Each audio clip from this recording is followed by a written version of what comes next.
We all thought the Apple TV was basically a dead product, just another forgotten hobby sitting under your TV gathering dust. But if you were planning on buying one this month, stop right now. Do not buy a current generation Apple TV because Cupertino is about to flip the entire living room strategy upside down.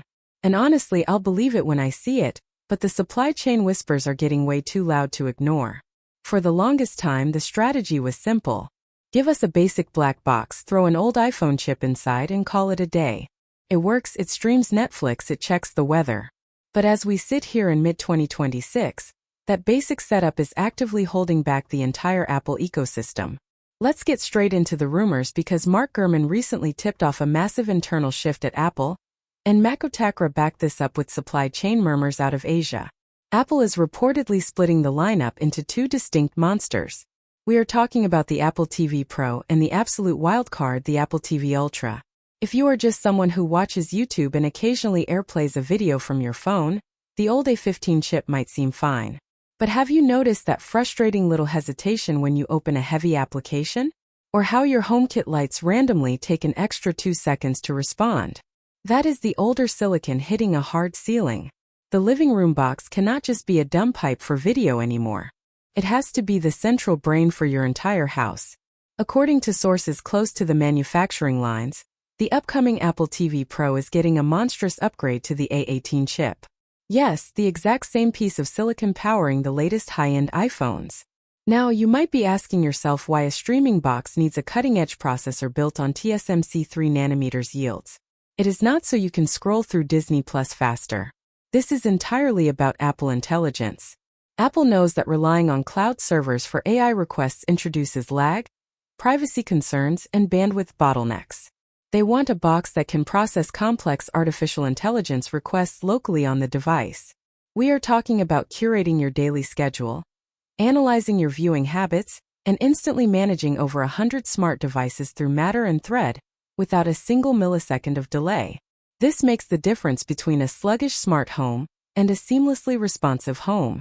But it gets better because ShrimpApplePro recently corroborated some fantastic news regarding storage. Raise your hand if you have ever been hit with that incredibly annoying storage full message on your TV. You go to download a new Apple Arcade title, and suddenly you are forced to delete your kid's favorite racing game just to make room. Apple finally got the memo. The new Pro model is reportedly abandoning that pathetic 64GB base tier and jumping straight to 128GB of base storage, with a 256GB option for the power users. Why the sudden generosity? It definitely is not out of the goodness of their hearts. Games are just fundamentally changing. We are not dealing with simple mobile ports anymore.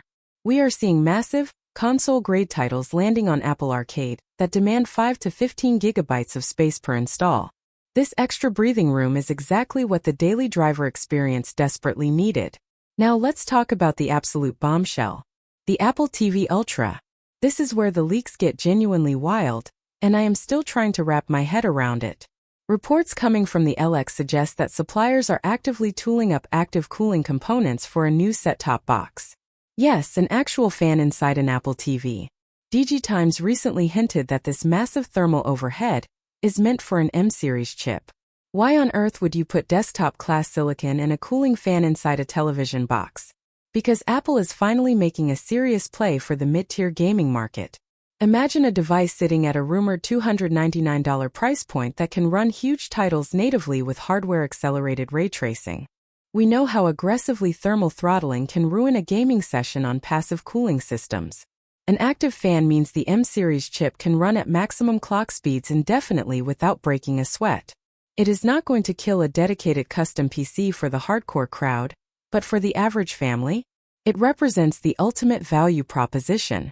No expensive game discs, no ridiculous microtransactions, just a clean interface off. Ring high-end gaming that actually stays cool under heavy pressure. Ross Young has also hinted at display output upgrades, which tells us they are preparing the video pipeline to handle incredible refresh rates and color accuracy for these heavy applications. There is one more massive upgrade that most people are completely ignoring, but it is actually the secret sauce tying this all together. Ming-Chi recently detailed Apple's rapid transition to Wi-Fi 7 across their upcoming hardware lineup, and the new Apple TV boxes are squarely on that list.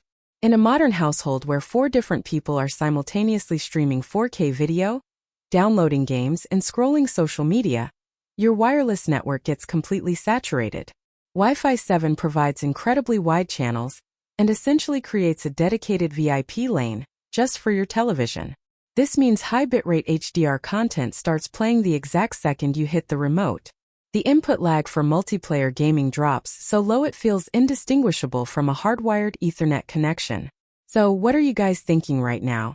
Are you perfectly happy clinging to your older box? Or are you ready for a device that actually acts like the brain of a modern smart home? Cupertino is clearly tired of letting other companies dominate the center of our living rooms. They are building a Trojan horse that happens to stream video perfectly, but quietly takes over your home automation, your casual gaming, and your local artificial intelligence tasks. I think the Apple tax might actually be worth it this time around.